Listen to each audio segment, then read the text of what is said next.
ប្រាស់អត់ចាំពលដៅអញ្ចឹងទៅធ្វើឲ្យបងប្អូនខាតពេលវេលាអញ្ចឹងបងប្អូនហាគង់តែ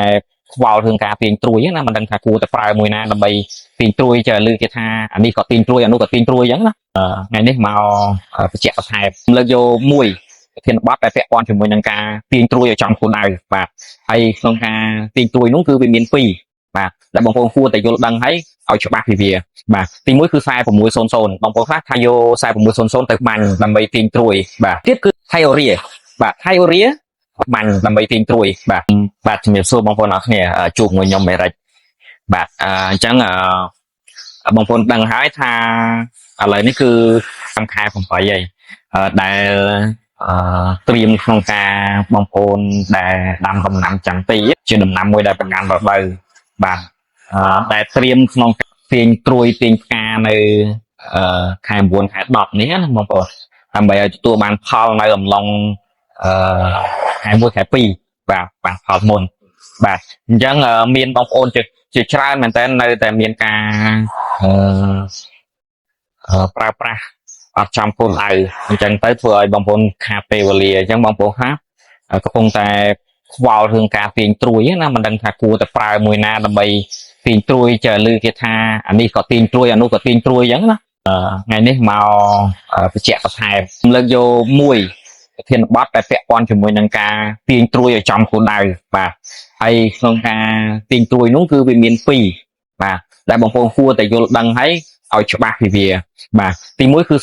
4600បងប្អូនខ្លះថាយក4600ទៅបាញ់ដើម្បីទាញត្រួយបាទអញ្ចឹង4600ជាសារធាតុចិញ្ចឹមដែលវាមានតួនាទីហ្នឹងទៅ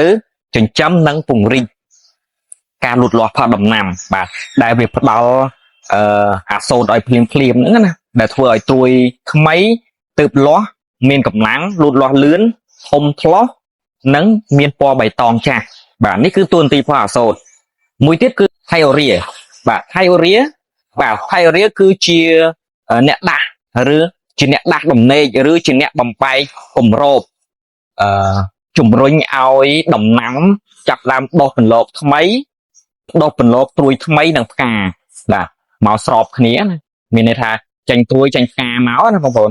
អញ្ចឹងថៃអូរីវាជួយគាស់ឬបំបែកស្រោមផ្នែកត្រួយដែលទុំបាទដែលចាស់ហ្នឹងឲ្យធ្លាយចេញមកស្មើគ្នាបាទមានន័យថាឲ្យវាលាស់ត្រួយមកស្មើគ្នាណាបងប្អូនអញ្ចឹងគឺយើងយកថៃអូរីហ្នឹងទៅប្រើបាទហើយខ្ញុំប្រៀបធៀបឲ្យងាយស្រួលរវាង4600ហើយនិងថៃអូរីខុសគ្នាបែបម៉េច